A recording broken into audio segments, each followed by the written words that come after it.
Welcome to Extraordinary Time, a podcast from the Catholic Courier highlighting several special weeks in the Church's liturgical calendar. Extraordinary Time's third season focuses on Lent 2026, offering scriptural reflections from clergy, religious, and other well-known members of the Diocese of Rochester. Here's your host, Gina Capellazzi, digital content producer at the Catholic Courier. Hello and welcome to the fourth episode of Extraordinary Time, Lent 2026. This Sunday, the fourth Sunday of Lent, is the halfway point of the Lenten season. It's also known as Laetare Sunday. Laetare means rejoice, and signs of joy are allowed on this day. Priests wear rose-colored vestments, and flowers are permitted on the altar, signaling hope for the upcoming resurrection. The Old Testament reading is from the first book of Samuel, chapter 16, verses 1b, 6 and 7, and 10 through 13a. The New Testament reading is from St. Paul's letter to the Ephesians, chapter 5, verses 8 through 14. And the Gospel is from John chapter 9, verses 1 to 41, which is the story of the man born blind. Click on the link in the description below this episode for the text of all three scripture readings. Today's reflection is from Sister Theresa Rutty. Sister Rutty has been a Sister of Mercy for 62 years. She lives at St. Stanislaus in Rochester and works with Spanish-speaking people in the city. In addition to serving the Spanish-speaking community, she has led many through the spiritual exercises of St. Ignatius. The freedom of the children of God. I have taken these ideas that I will share from a book on the spiritual exercises of St. Ignatius of Loyola as given by Pope Francis. The title of the book is First Belong to God, On Retreat with Pope Francis by Austin Ivare. What is the freedom of the children of God that St. Paul writes about? To go on sinning? Clearly not.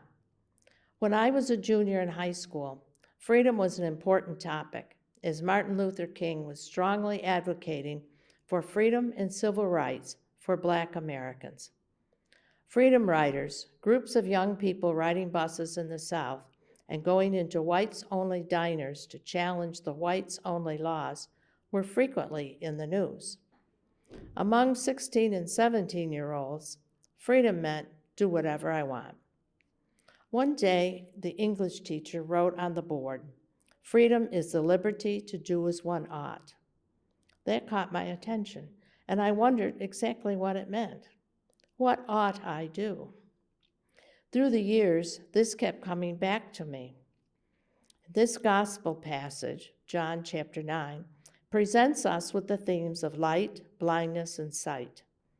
But we also can see that our blindness does not allow us freedom to do as we ought. Let's look at the people in the account. We first meet the Pharisees. They have already decided that Jesus can't be the Messiah because he doesn't keep the Sabbath laws. He is a sinner. On this Sabbath, his sin is making mud with his spittle. Since they are the leaders, the ones who know the law, they are fearful of losing their reputation. The people won't listen to them. They are fearful of losing their position in society, and they are fearful that the Romans will take away their temple and privileges as they have as people.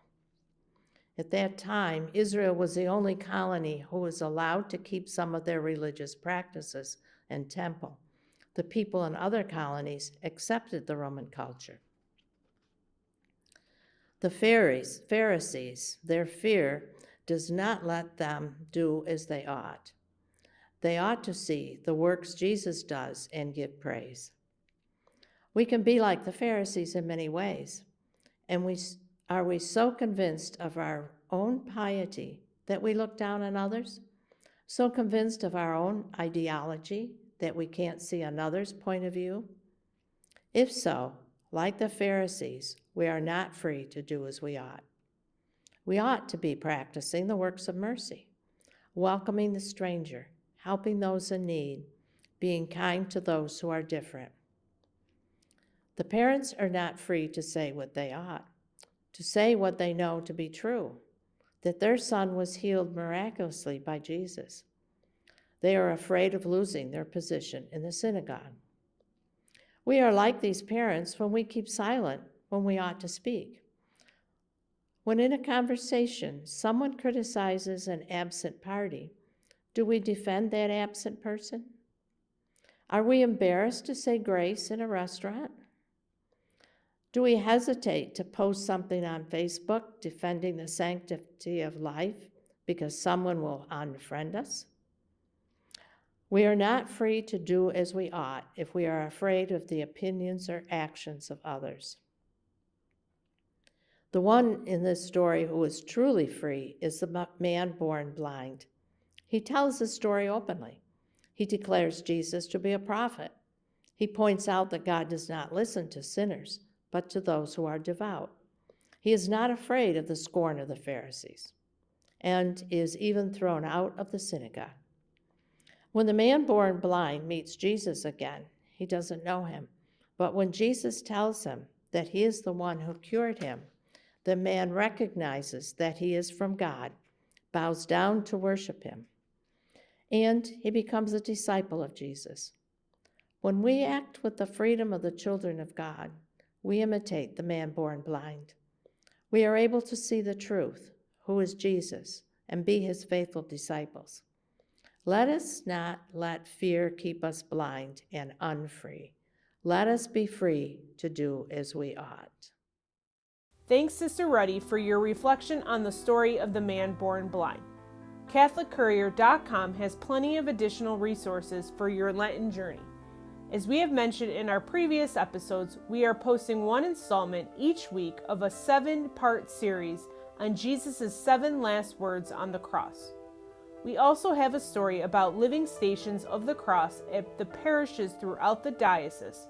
And coming soon, we'll have lists of the times for confession during the annual Day of Penance and Mercy, which this year is March 24th. You can find links to everything I mentioned in the description below this episode. Join us next Wednesday, March 18th, for a reflection from Father Edison Tayag, pastor of St. Patrick Church in Victor.